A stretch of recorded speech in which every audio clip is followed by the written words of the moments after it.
Buen día, el día de hoy vamos a revisar un tema, el cual es un tema muy importante desde el punto de vista de la práctica clínica y la práctica científica, algo que nos va a permitir conocer cómo es el funcionamiento básico de algunos de los órganos y cómo son los mecanismos a través de los cuales estos órganos ejercen influencia sobre otros órganos para determinada función u objetivo, así es como los sistemas que se utilizan para hacer llegar estas señales y cómo el sistema integra este tipo de actividades y funciones.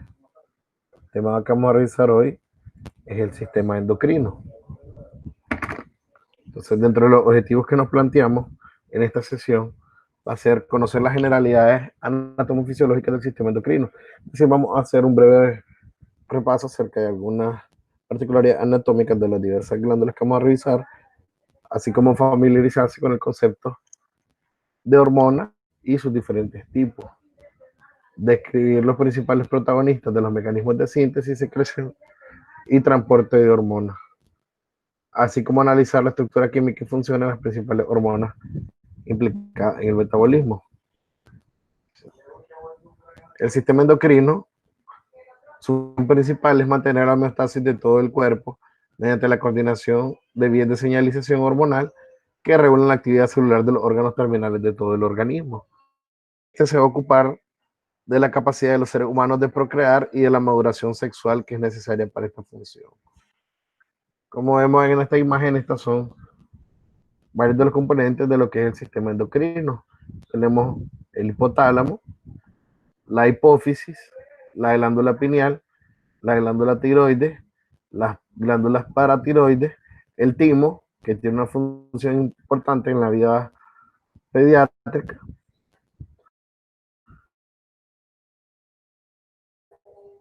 las glándulas suprarrenales, que están en los polos superiores del riñón, y en las gónadas femeninas, como son los ovarios, y en el hombre, los testículos. Antes de describir cada órgano hay que saber los conceptos básicos de cada término a utilizar. Tenemos primero la definición de hormona. Hormona es una palabra que se deriva de un término griego que significa despertar a la actividad. Es una sustancia que se sintetiza en un órgano y el sistema circulatorio la transporta para que actúe sobre otro tejido. Estas pueden actuar sobre células adyacentes y se conoce como acción paracrina, o sobre la célula en la cual se sintetizó, y esto se conoce como una acción autocrina, sin necesidad de entrar a la circulación sistémica. Las hormonas son los mensajeros solubles del sistema endocrino y estas pueden ser clasificadas en varias maneras. Una de las clasificaciones más prácticas para clasificar a las hormonas es según su naturaleza química. Tenemos a las de tipo esteroide, las de tipo péptido y las aminas. Las hormonas de tipo esteroide son producidas por la corteza suprarrenal, las gónadas, los testículos y los ovarios, además de la placenta, y pueden cruzar la membrana plasmática lipídica de la célula y se unen a receptores intracelulares. Las hormonas peptídicas y aminas se unen a receptores presentes en la superficie celular. Las hormonas aminas son derivados del aminoácido tirosina y son sintetizados por la glándula tiroides y por la médula suprarrenal. Las hormonas esteroides y tiroideas se distinguen por sus puntos de acción predominantemente intracelulares, ya que pueden difundirse libremente a través de la membrana celular. Estas se unen a una familia de proteínas citoplasmáticas que se conocen como receptores nucleares. Después de esta unión al ligando, el complejo receptor ligando se traslada al núcleo para formar un heterodímero. Aquí vemos un ejemplo de cómo se da lo que es la unión entre el ligando y el receptor. Aquí tenemos el ligando, este es el receptor, esta es la célula diana, y esto va a inducir lo que es una respuesta, y esta es la célula emisora. O sea, algunas de las principales hormonas que contribuyen a la homeostasis del cuerpo son la hormona tiroidea, que se secreta en la tiroides, y esta controla el metabolismo basal de casi todos los tejidos. El cortisol a nivel de la corteza suprarrenal y participa en el metabolismo energético y brinda acción permisiva para otras hormonas. Los mineralocorticoides, que también se secretan en la corteza suprarrenal, y estas colaboran en la regulación del volumen plasmático a través de los efectos de los electrolitos séricos. La vasopresina o hormona antidiurética que se secreta en la hipófisis posterior o neurohipófisis, y esta regula la osmolaridad plasmática a través de los efectos de excreción del agua. La hormona paratiroidea o paratormona, que se secreta a nivel de la glándula paratiroides, esta regula las concentraciones de calcio y fósforo. Y la insulina, que se secreta a nivel pancreático, sabemos que una de sus principales funciones es la regulación de la concentración plasmática de la glucosa, y es también un factor de crecimiento en el caso de la vida fetal. Las células blanco se conocen como cualquier célula en la cual la hormona se une a su receptor, se haya determinado o no una respuesta bioquímica o fisiológica. Varios factores van a determinar la respuesta de una célula blanco a una hormona. Entre ellos son los factores que afectan la concentración de una hormona en la célula blanco y los factores que afectan la respuesta real de la célula blanco a la hormona. Aquí tenemos, por ejemplo, la célula endocrina, donde se da la síntesis y la secreción de la hormona. Esta viaja a través del torrente sanguíneo, generalmente unida a algunas proteínas transportadoras, se une al ligando, posteriormente al receptor, y ejerce determinada función sobre la célula blanco o sobre la célula diana. Un ejemplo clínico que podemos tener de esto es cuando se da la producción de lo que son las hormonas sexuales. Las hormonas sexuales vienen influenciadas por un eje. Este eje puede ser influenciado a través de lo que es la hipófisis con la secreción de la hormona luteinizante o la hormona folículo estimulante, que esta va a estimular lo que es la producción de testosterona por vías que vamos a escribir posteriormente, y al final van a actuar sobre los testículos o sobre los ovarios, según sea la función que vayan a determinar. Estos son ejemplos de ejes de órganos diana regulados por el eje hipotálamo hipófisis anterior, donde tenemos la hormona, ya sea la hormona corticotropa, la tirotropina, la hormona liberadora de gonadotropina, la hormona liberadora de hormona del crecimiento o la dopamina. Esta, la tirotropina, va a estimular lo que es a nivel de la hipófisis anterior, la estimulante de la tiroides, sobre lo que es el órgano diana, que es la tiroides, y este va a secretar lo que es triotironina y tiroxina, que son las hormonas del órgano diana. Otro ejemplo aquí, como dijimos, la hormona corticotropa sobre la hipófisis anterior, en la adrenocorticotropa, posteriormente a través de lo que es el órgano diana, la corteza suprarrenal, y va a estimular la secreción del cortisol. En el caso de la hormona liberadora de gonadotropina, va a estimular lo que es la producción de FSH y LH o hormona folicoestimulante y luteinizante.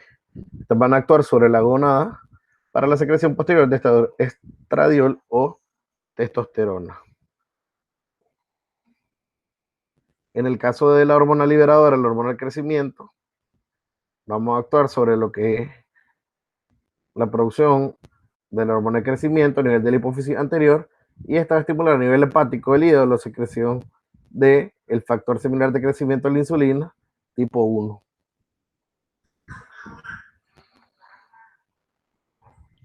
Estos son algunos de los factores que determinan la concentración de una hormona en la célula blanco, como es el índice de síntesis y secreción de la hormona, la proximidad de la célula blanco a la fuente de la hormona o efecto de dilución, la afinidad o constante disociación de la hormona con proteínas de transporte plasmático, la conversión de forma inactiva o con actividad menos que óptima de la hormona hacia la forma por completo activa. Por ejemplo, en este caso, como lo que sucede con las hormonas tiroideas, donde sabemos de que hay secreción de tiroxina o T4, sin embargo, la forma activa de la hormona es la T3. El índice de depuración desde el plasma por otros tejidos o por digestión, metabolismo o excreción. Resumiendo esto, vemos cuáles son los determinantes de la respuesta de la célula blanco. Entre ellos tenemos lo que es el número, la actividad relativa y el estado de ocupación de los receptores específicos sobre la membrana plasmática o en el citoplasma o en el núcleo. el metabolismo, ya sea por activación o desactivación de la hormona en la célula blanco, la presencia de otros factores dentro de las células necesarios para la respuesta de la hormona, una regulación ascendente o descendente del receptor consiguiente a la interacción con el ligando, y la desensibilización de la célula después del receptor, incluso la regulación descendente del receptor. Entonces, viendo esto, analizando, vemos lo que son las características hormona-receptor, donde se describe que la unión debe ser específica. Y esta tiene que ser desplazable por un agonista o un antagonista. Esta debe ser saturable y debe ocurrir dentro del rango de concentración de la respuesta biológica esperada. ¿Qué quiere decir? Que cada receptor debe estar identificado o debe tener una afinidad, una especificidad o una identidad para cada ligando correspondiente, ya sea para estimularlo o para bloquearlo. Saturable quiere decir de que esto debe de alcanzar un límite a determinados niveles o a determinadas concentraciones. Esto ya no puede seguir ejerciendo su función. Y que la unión debe ocurrir dentro del rango de concentración de la respuesta biológica esperada se concatena con el término anterior, diciendo de que a determinada concentración vamos a obtener el resultado esperado, para evitar lo que son secreciones excesivas que nos conlleven a lo que son estados patológicos. Tenemos dos tipos de dominio de los receptores. Tenemos los que son los receptores de reconocimiento que se unen al ligando hormonal. En esto están los que son las hormonas polipeptídicas, proteínicas y las catecolaminas, y estos generan una señal que regula diversas funciones intracelulares. Y tenemos los que son los que generan una señal que acopla el reconocimiento hormonal a alguna función intracelular. Entre estos tenemos las hormonas esteroides, retinoides y tiroideas. Estos proporcionan de modo directo la señal, por lo general, hacia genes específicos. Aquí vemos un diagrama de cómo podemos identificar las hormonas según el mecanismo de acción. Si utilizan receptores intracelulares, son de características lipofílicas, y dentro de ellas tenemos a los andrógenos, al calcitriol, a los estrógenos, los glucocorticoides, mineralocorticoides, progestina, ácido retinoico y las hormonas tiroideas. Los que se unen a receptores sobre la superficie celular y estos utilizan segundos mensajeros, tienen una característica de ser hidrosolubles. Entre ellos tenemos lo que son, en los cuales el segundo mensajero es el AMP cíclico, tenemos la adrenocorticotropa, la antidiurética, la gonadotrofina coriónica humana, la hormona luteinizante, la foliculoestimulante, la paratormona y la estimulante de tiroides.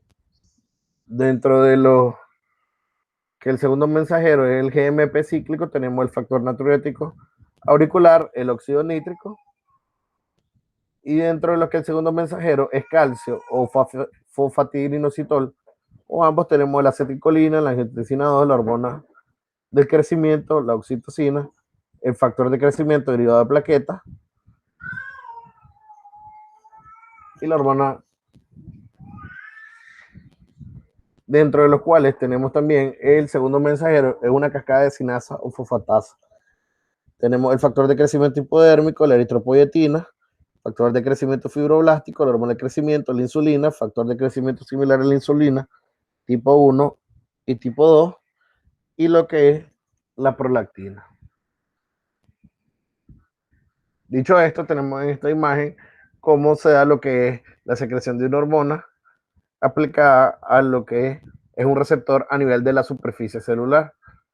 Vemos la hormona o la citocina que se une al receptor a nivel de la membrana, y esta, a través de lo que son sinasas, va a sufrir lo que es una fosforilación para facilitar el transporte de colesterol desde la capa de la membrana mitocondrial externa hacia la interna. Y esto va a permitir luego la entrada de colesterol en la vía biosintética de esteroides, comenzando con la pregnenolona.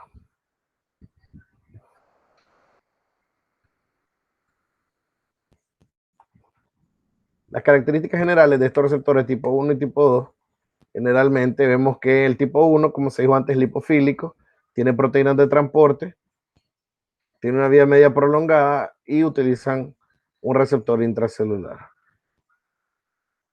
Y utiliza un mediador complejo de receptor hormona. En el tipo 2 tenemos los polipéptidos, las proteínas, las glucoproteínas y las catecolamínicas. Las catecolaminas son hidrofílicos, no utilizan proteínas de transporte y tienen una vida media corta o breve. Utilizan mediadores como lo que son AMP cíclicos, MP cíclicos, calcio, metabolitos de los fosfatoinositoles y cascadas de sinasa.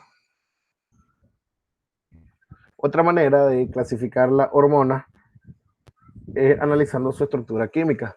Tenemos lo que son los derivados del colesterol, como el 17-beta-estradiol, que es un precursor para lo que es la secreción de testosterona y estrógeno, para estrógenos, perdón, la testosterona, el cortisol, la progesterona y el 1,25-H2 con el calciferol, en el caso de que son precursores de la D3. Los derivados de la tirosina, como lo que es la triiodotironina y la tiroxina o tetraiodotiroxina, la noradrenalina y la adrenalina. Los péptidos de diversos tamaños, como la hormona liberadora de tiroides, la adrenocorticotropa y las glucoproteínas, como son la hormona estimulante de la tiroides, la folículo estimulante y la hormona luteinizante. Las que tienen subunidades alfa comunes o subunidades beta únicas. Eso, ya que hablamos de cómo se pueden clasificar, vamos a escribir cómo son los mecanismos de síntesis y procesamiento de las hormonas. Lo primero es un estímulo nervioso o químico sobre el órgano endocrino para que se dé la síntesis y secreción de hormonas. Posteriormente se va a dar lo que es la secreción de la hormona, va a viajar generalmente a través del torrente sanguíneo hacia lo que es el órgano diana y posteriormente este va a realizar su efecto bioquímico o fisiológico. Esto puede ser regulado de manera positiva o negativa para su secreción. Tenemos también en los cuales hay un receptor, hay hormona libre que se activa o una hormona ligada que se inactiva y se va a unir a lo que es posteriormente un transportador plasmático. La hormona libre va a estimular lo que es la síntesis y la secreción y esta, al convertirse después a una hormona ligada o inactiva, la degradación y la absorción. Las hormonas pueden ser transportadas por distintos tipos de proteínas. Algunas de las más populares son las proteínas de unión a esteroides o SBP, que son sintetizadas en el hígado y tienen la característica de tener gran tamaño. Otras son la SHBG o la globulina fijadora de hormona sexual, dentro de las que tenemos la testosterona y el 17-beta-estradiol, y la transcortina, cuya función es movilizar progesterona y cortisol. Algunas de las funciones de las proteínas ligadas a esteroides son aumentar la solubilidad de las hormonas de base lipídica en la sangre, disminuir la rapidez de eliminación de la hormona en la orina y evitar que las hormonas se filtren al riñón. Aquí tenemos, como habíamos mencionado antes, otras hormonas y las proteínas que se fijan. En el caso de la tiroxina tenemos la tiroglobulina, la albúmina y la transtiretina. En la testosterona tenemos la globulina de unión, hormonas sexuales, el cortisol, la globulina de unión al cortisol, la albúmina, en el caso de la hormona de crecimiento, la proteína de unión a la hormona del crecimiento, y en el factor de crecimiento similar a la insulina tenemos una proteína de unión al factor de crecimiento insulínico 3. Vemos de que tienen un porcentaje alto de unión en su mayoría y que en algunos momentos pueden estar aumentadas o disminuidas las concentraciones. ¿Cómo se regula estos mecanismos de secreción hormonal?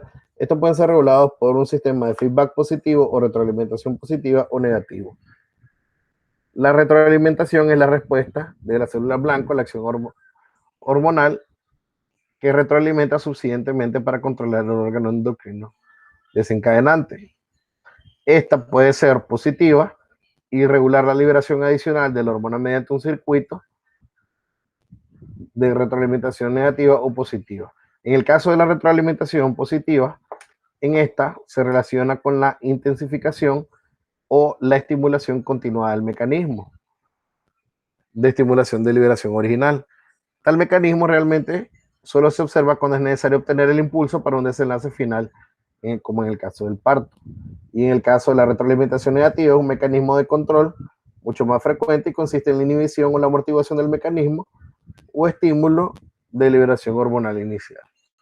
Como vemos aquí, tenemos a nivel del sistema nervioso central, tenemos lo que es la hipófisis, van a haber factores liberadores que estimulen hormonas tróficas, y a nivel de las glándulas suprarrenales podemos tener lo que es estimular la liberación de cortisol como parte de la estimulación positiva. En el caso de la inhibición por retroalimentación negativa, tenemos a nivel tiroideo, en el eje hipotalámico, hipofisiario, tiroides, vemos como altas concentraciones de hormona tiroidea van a disminuir lo que son las concentraciones de la hormona liberadora de tiroides y de la hormona estimulante de tiroides.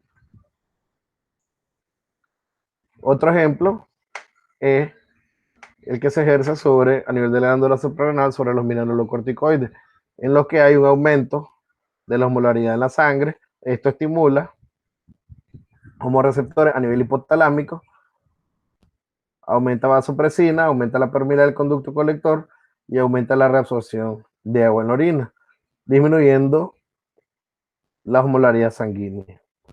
Esto también induce lo que es activar el centro de la sed y aumentar el consumo de agua para que esta osmolaridad se disminuya. Ya que hablamos de los principales mecanismos y de los principales protagonistas del sistema endocrino, vamos a hacer una breve descripción de los principales órganos. Entre ellos tenemos el hipotálamo. El hipotálamo es la zona del extremo anterior del diencéfalo que se halla debajo del surco hipotalámico y por delante de los núcleos interpedunculares. Este tiene una zona anterior o supraóptica a nivel del núcleo supraóptico, y este contiene dos núcleos, el supraóptico y el paraventricular.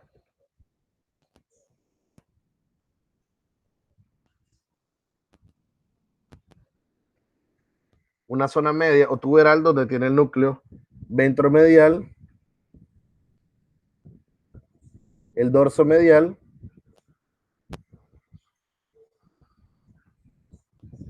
y el núcleo arqueado, que se encuentra a este nivel. Una zona posterior o mamilar, que esta está constituida por los núcleos de la amígdala. El hipotálamo es el centro de regulación neuroendocrina, autónoma y hemostática, en el cual actúa como un centro integrador coordinando mensajes de entorno, ritmos, patrones de desarrollo,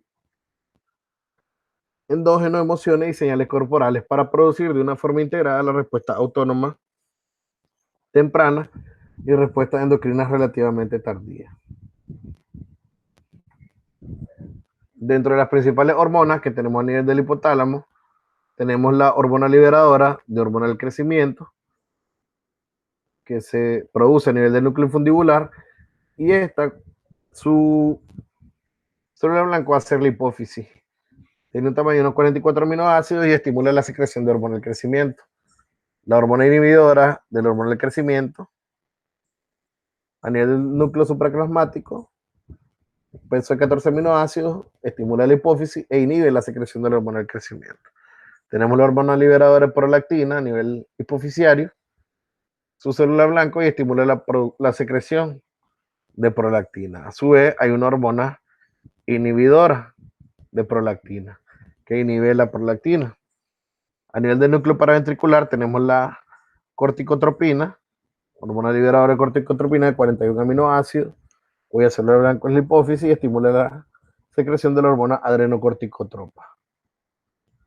La hormona liberadora de tirotrofina, a nivel del núcleo paraventricular y dorso medial, de un tamaño pequeño de 3 aminoácidos, cuya célula blanco va a ser la hipófisis, y esta va a estimular la secreción de la hormona estimulante de tiroides.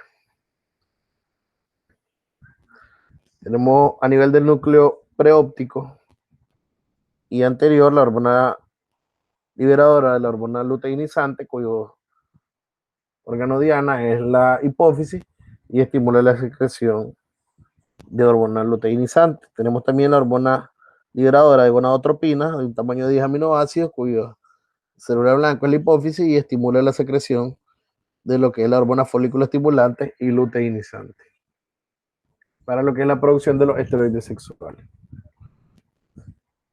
La hipófisis, o también denominada glándula pituitaria, es una pequeña glándula de alrededor de 1 centímetro de diámetro y 0.5 a 1 gramo de peso. Esta está situada en la silla turca y se une al hipotálamo mediante un tallo hipofisiario. Esta se divide en lóbulo anterior o adenohipófisis y en lóbulo posterior o neurohipófisis. Entre estas dos partes existe una pequeña zona poco vascularizada denominada parte intermedia. La hipófisis anterior secreta lo que son las hormonas del crecimiento, la prolactina, la hormona estimulante de tiroides, la folículo estimulante, luteinizante y la adrenocorticotropa. Como sabemos, su nombre lo dice, la hormona del crecimiento va a estimular lo que es el crecimiento, la prolactina, la lactancia, la estimuladora de tiroides, la síntesis y secreciones de hormonas tiroideas, la folículo estimulante, la síntesis de estrógeno, ovogenia y espermatogenia, la luteinizante, la ovulación y la síntesis de testosterona. Entonces vemos como el beta-lactógeno placentario humano, la adrenocorticotropa a nivel de la glándula suprarrenal, y esta puede derivar en 17 hidroxicorticoides, aldosterona, o mineralocorticoides y hormonas sexuales. La hormona del crecimiento a nivel hepático va a estimular lo que son las somatomedinas, la estimulante de tiroides a nivel de la glándula tiroides, en caso de la tiroxina, la folículo estimulante, a nivel ovárico el estrógeno, la luteinizante, que puede actuar a nivel ovárico o a nivel testicular y producir lo que es testosterona y progesterona. Y la prolactina a nivel de la glándula mamaria, que estimula lo que es el crecimiento de la mama y la producción de leche.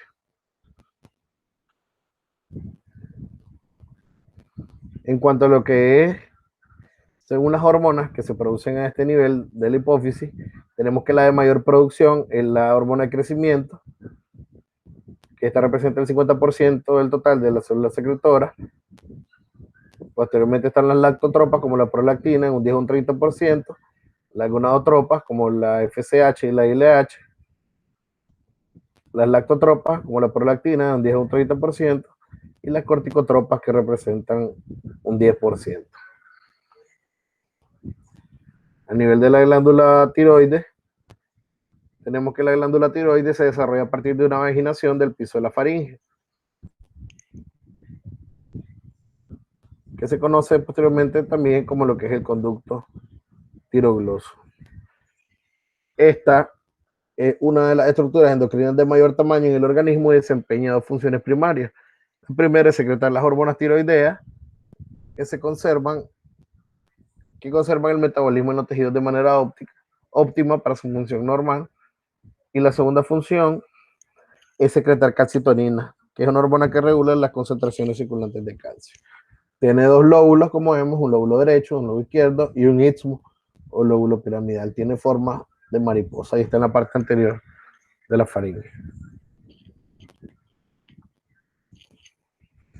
Se dice que la glándula tiroides no es esencial para la vida porque en algunos casos requiere su escisión o su exéresis.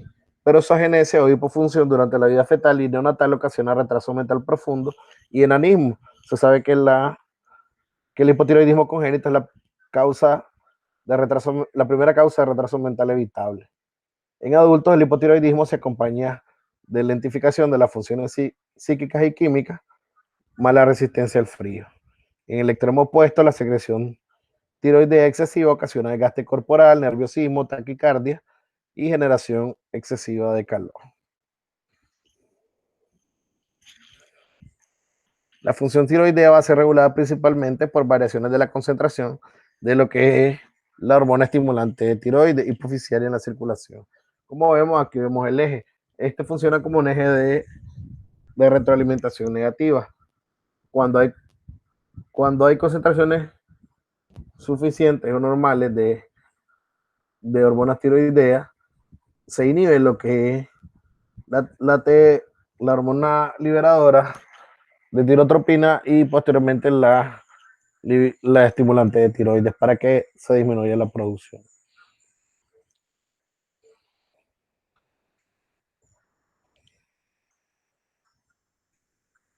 La porción de la glándula encargada de la producción de la hormona tiroidea consiste en múltiples acinos o folículos, como vemos aquí en la imagen. Estos folículos son de forma esférica y están rodeados por una sola capa de células epiteliales llenas de coloides.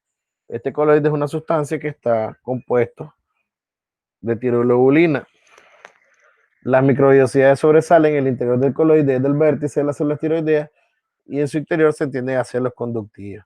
En este caso es cuando está en actividad de secreción de producción y secreción. En este caso, cuando vemos las lagunas, está de manera inactiva. En este caso, cuando hay lagunas de resorción, está de manera activa. La principal hormona secretada por la glándula tiroides es la tiroxina o T4, pero esta se secreta en cantidades mucho menores. La triotironina o T3 es la que se secreta en mayores cantidades. La triotironina es una 4 veces más potente que la tiroxina y es generada de manera específica en su sitio de acción en los tejidos periféricos por deyodación de una tiroxina. Las dos hormonas son aminoácidos que contienen yodo. La triotironina reversa o inversa no tiene actividad biológica. Para que se den todos estos procesos, se debe dar una ingestión mínima de yodo de al menos 150 microgramos en los adultos. Vemos, estas son las estructuras químicas de la tiroxina o T4 y de la triotironina o T3. Para que se dé la síntesis, primero tiene que haber un proceso de peroxidación tiroidea que genera especies de yodo reactivo que atacan a la tiroglobulina. Como primer producto vamos a tener lo que es la monoyodotirosina. Posteriormente, esta última va a ser yodada en el carbono 5 para formar diyodotirosina. En el siguiente paso, dos moléculas de dicha hormona son sujetas a condensación oxidativa para formar tiroxina. O sea, dos moléculas de diyodotirosina se unen para formar tiroxina o tetrayodotirosina. Se puede sufrir lo que es la eliminación de la cadena lateral alanina desde la molécula que forma un anillo exterior. Entonces, cuando se termina todo este proceso, vamos a observar de que la distribución promedio de los compuestos yodados va a ser 3% en el caso de la monoyodotironina, 33% en el caso de la diyodotirosina, 35% en el caso de la tiroxina y un 76% en el caso de la triodotirosina. En el caso de la triodotironina inversa, se detectan solo trazas y vemos las distintas estructuras químicas.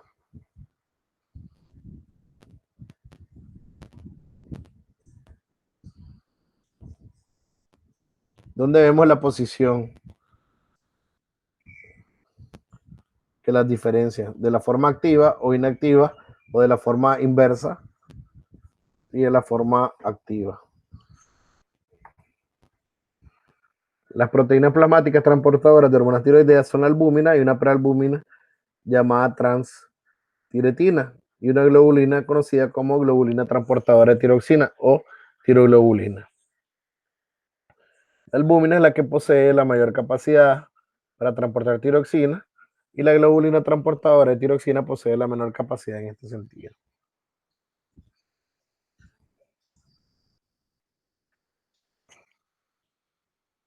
Tenemos la calcitonina, que la calcitonina es una hormona peptídica secretada por el glándula tiroides y esta tiende a reducir las concentraciones plasmáticas de calcio. Y en general sus efectos se oponen a los de la paratormona.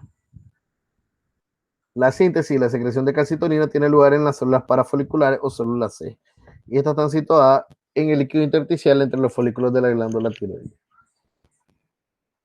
Vemos cómo inhibe la reabsorción de calcio a nivel renal, promueve lo que es el depósito de calcio a nivel óseo, inhibiendo los osteoclastos y estimulando los osteoblastos. Inhibe la absorción de calcio a nivel intestinal y disminuye los niveles de calcio a nivel de la sangre. Algunos efectos de las hormonas tiroideas son a nivel cardíaco, tiene un efecto cronotrópico e inotrópico. Aumenta el número de receptores adrenérgicos beta, da respuesta más intensa a la catecolamina circulante y hay una mayor proporción de la cadena pesada de miocina alfa, con mayor actividad de la ATPase. A nivel del tejido adiposo, un efecto catabólico estimulando la lipólisis. A nivel del músculo, mayor desintegración de proteínas. A nivel óseo, estimula el crecimiento normal y desarrollo óseo. Sistema nervioso, estimula el desarrollo normal del cerebro, intestino, mayor absorción de carbohidratos, lipoproteínas, la formación de receptores del LDL. Tiene un efecto termogénico también y estimula el consumo de oxígeno por tejidos metabólicamente activos. En los estados patológicos tenemos el hipertiroidismo, el hipotiroidismo, en el cual generalmente las proteínas van a estar normales y la concentración de las hormonas pueden estar alteradas en el hiper de manera alta y en el hipo de manera baja.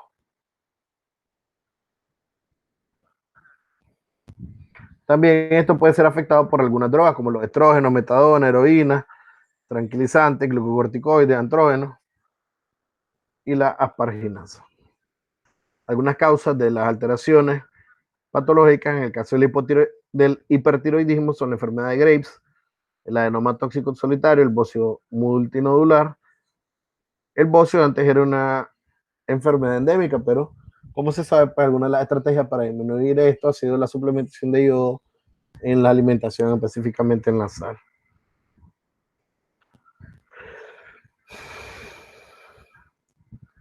Causa extratiroideo, como es el suministro de T3 o T4, o tejido tiroideo ectópico. En el caso del hipotiroidismo, deficiencia de yodo en la embarazada, digenesia de la tiroides fetal, errores innatos de la síntesis de hormonas tiroideas, anticuerpos antitiroideos de la madre que cruzan la placenta y el hipopitorismo fetal.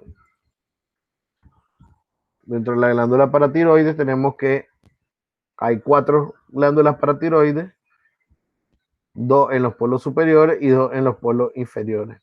Estas tienen forma de un disco con abundantes vasos que mide 3 por 6 por 2 milímetros y tiene 2 tipos de células. Un tipo de célula principal abundante que sintetiza y secreta la hormona paratiroide. Y otro tipo de célula oxífila de mayor tamaño y en menor cantidad que contienen gránulos oxífilos y numerosas mitocondrias en su citoplasma. La parotormona se sintetiza en lo que son los ribosomas en forma de una prohormona en una cadena polipeptídica de 110 aminoácidos. Posteriormente esta se divide y se convierte en una prohormona de 90 aminoácidos y después en una hormona propiamente dicha de 84 aminoácidos. En el retículo endoplásmico y el aparato de Golgi, y por último se empaqueta en granulos secretores en el citoplasma de la célula. Esta hormona final tiene un peso de alrededor de 9.500 y también se han aislado compuestos más pequeños que muestran una actividad plena de paratormona. Vemos los 2 tipos de células que se han mencionado, la célula principal, la célula oxífila y lo que son los eritrocitos. Posteriormente tenemos lo que es el páncreas. En el páncreas, a nivel de los islotes de Langerhans, secretan por lo menos 4 polipéptidos con actividad reguladora.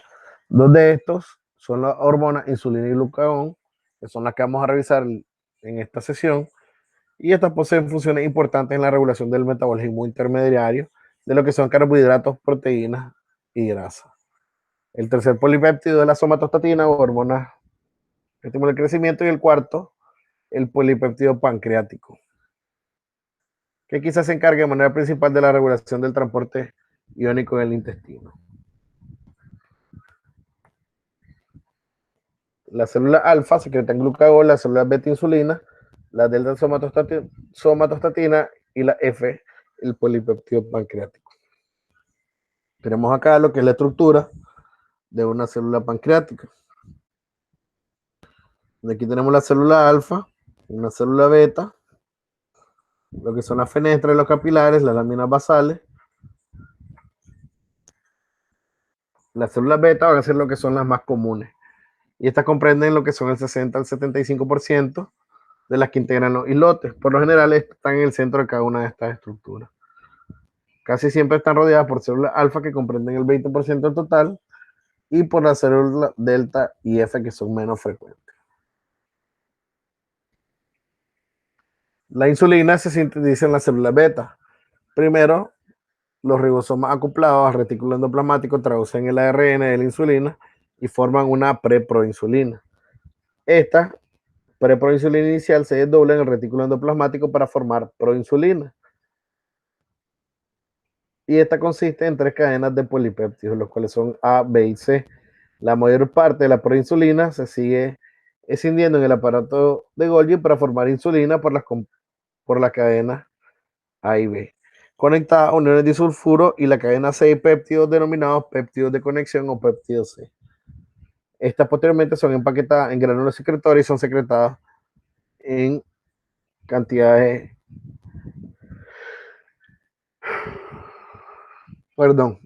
molares. Entonces tenemos aquí una estructura de cómo se ve inicialmente lo que es la proinsulina y posteriormente cómo se da lo que es el empaquetamiento en los gránulos secretores a manera de insulina y péptido C.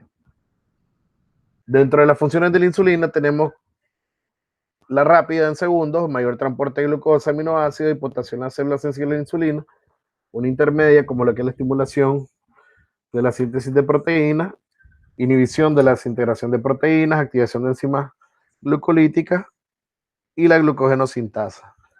Y otras acciones de manera tardía, como que es el aumento de la concentración del ARN mensajero para las enzimas lipógenas u otros.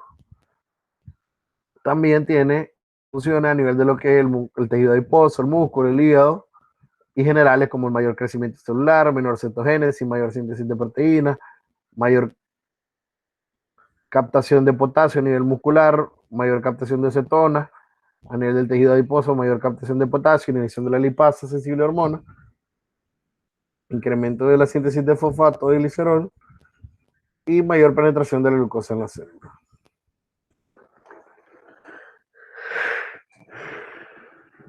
Su contraparte, el glucagón, es producido por la célula alfa de los islotes pancreáticos y la porción alta del tubo digestivo.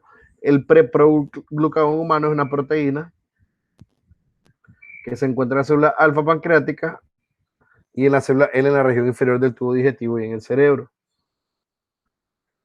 Este es procesado de modo diferente en tejidos distintos y en la célula alfa se transforma de modo predominante en glucagón y en un fragmento proglucagón mayor. Estos son los distintos mecanismos utilizados por el glucagón para lo que es la obtención de glucosa para intentar aumentar los niveles de glucosa. El glucagón es una sustancia glucogenolítica, gluconeogénica, lipolítica y cetógena. Esta actúa en receptores acoplados a la proteína G. A nivel hepático se vale de proteína G heterotrimérica estimuladora y esto va a activar lo que es la N-biciclasa, incrementar la cifra de AMP cíclico intracelular por medio de la proteína sinasa A. Posteriormente activa la fosforilasa y como consecuencia identifica la desintegración de glucógeno y aumenta la glucosa plasmática. Asimismo, la proteína sinasa A disminuye el metabolismo de la glucosa 6-fosfato al inhibir lo que es la conversión del fosfoenol piruvato en piruvato. También disminuye la concentración de fructosa a 2,6-difosfato y ello inhibe la conversión de fructosa 6-fosfato en fructosa 1,6-difosfato. La acumulación resultante de glucosa 6-fosfato hace que aumente la síntesis y la liberación de la glucosa. Vemos lo que son las glándulas suprarrenales que están compuestas por dos órganos endocrinos, se dice uno alrededor del otro. Estas están situadas a nivel del polo superior del riñón y tienen una ubicación retroperitoneal. Las secreciones de la médula suprarrenal son las catecolaminas, adrenalina o epinefrina y noradrenalina o norepinefrina y la dopamina. La corteza suprarrenal secreta hormonas esteroides. La médula en realidad es un ganglio simpático en el que las neuronas postganglionares perdieron sus axones y se transformaron en células secretoras. Entonces aquí vemos la estructura histológica de lo que es la glándula suprarrenal por capas, donde hay una zona glomerular en la que se secreta lo que es aldosterona, una zona fascicular y reticular donde se da lo que es la secreción de cortisol y andrógeno, a nivel de la médula lo que es la secreción de catecolaminas.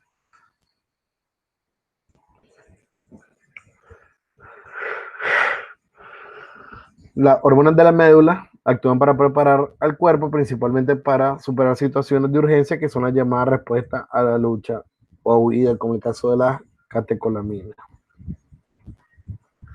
La corteza suprarrenal va a secretar glucocorticoides y esteroides con efectos amplios en el metabolismo de carbohidratos y proteínas. Y un mineralocorticoide esencial para conservar el equilibrio de sodio y volumen de líquido extracelular.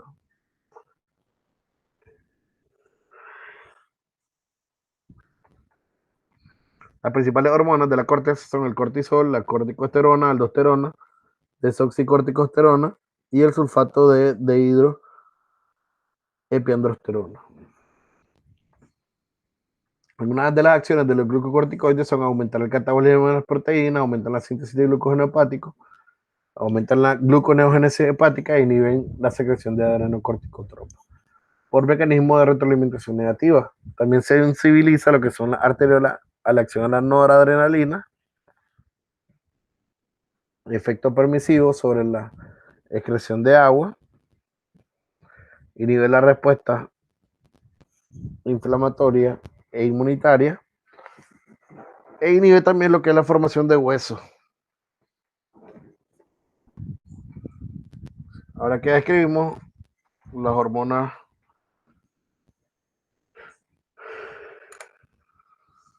de la glándula suprarrenal, vamos a hablar un poco de las hormonas sexuales femeninas.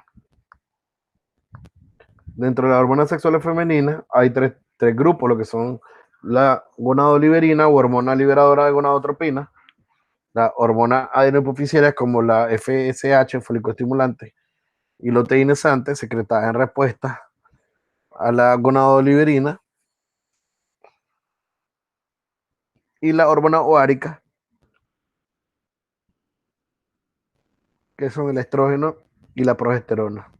Y estas son secretadas en respuesta a las hormonas adenohipoficiarias. Entonces, los estrógenos promueven principalmente la proliferación y crecimiento de las células específicas del cuerpo, que son responsables del desarrollo de la mayoría de los caracteres sexuales secundarios de la mujer. En el plasma de la mujer son cantidades significativas de tres estrógenos, el beta-estradiol, la estrona y el estriol.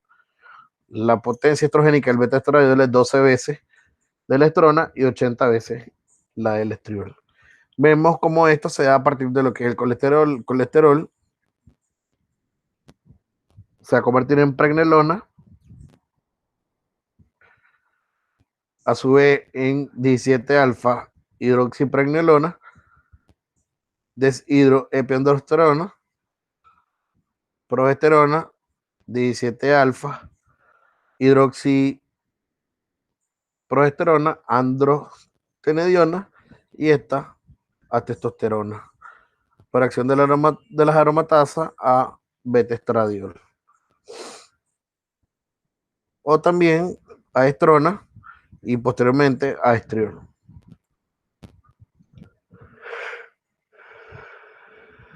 Los gestágenos, el principal gestágeno es la progesterona. La función principal consiste en preparar al útero para la gestación y las mamas para la lactancia. En la mujer embarazada solo se secreta progesterona en cantidades significativas en la segunda mitad de cada ciclo ovárico y toda ella procede del cuerpo lúteo. Durante la gestación, la placenta también secreta grandes cantidades de progesterona, sobre todo a partir del cuarto mes de embarazo. Entonces vemos como lo que se da, lo que es la conversión, como se ha explicado antes. El estímulo de la hormona luteinizante, de la lipoproteína, colesterol, sea lo que es la acción de la AMP cíclico sobre la pregnenolona, posteriormente la progesterona, y está a producir lo que es andrógeno. Todo esto bajo la acción de la hormona luteinizante. En este caso, en la granulosa, bajo acción de la hormona folículo estimulante, los andrógenos, ayudados por la AMP cíclico y por las aromatasas, van a convertir el andrógeno en estrógeno. Los estrógenos, su principal función consiste en estimular la proliferación celular y el crecimiento de los tejidos de los órganos sexuales y otros tejidos relacionados con la reproducción. En la pubertad, la cantidad de estrógeno secretado en la mujer aumenta 20 veces o más. Cuando en ese momento se considera el paso o la conversión de los órganos sexuales femeninos infantiles a los de una mujer adulta. Estas hormonas producen una llamativa proliferación del estroma endometrial y un gran desarrollo de las glándulas endometriales, que serán utilizadas para colaborar a la nutrición del óvulo implantado.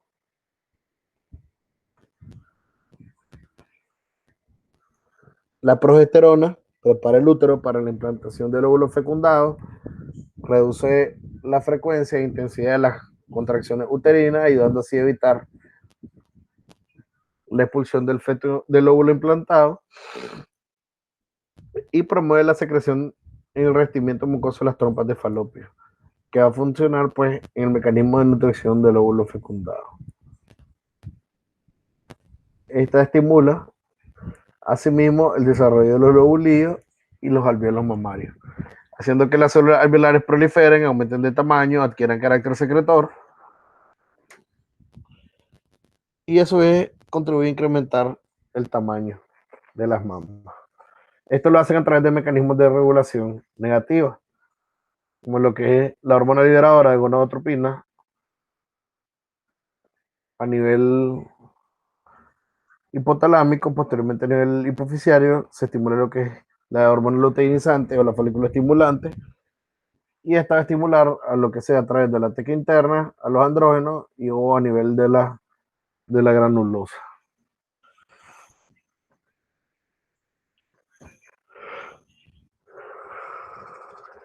Explicado de manera más completa, tenemos a nivel hipotalámico la hormona liberadora de gonadotrofina, nivel después hipoficiario, lo que es la síntesis de hormonas luteinizantes y folículos estimulantes, y estas van a actuar a nivel ovárico para que se vayan dando lo que son los cambios, la aparición del vello sexual, el crecimiento de las mamas, o a nivel folicular para el caso de la ovulación.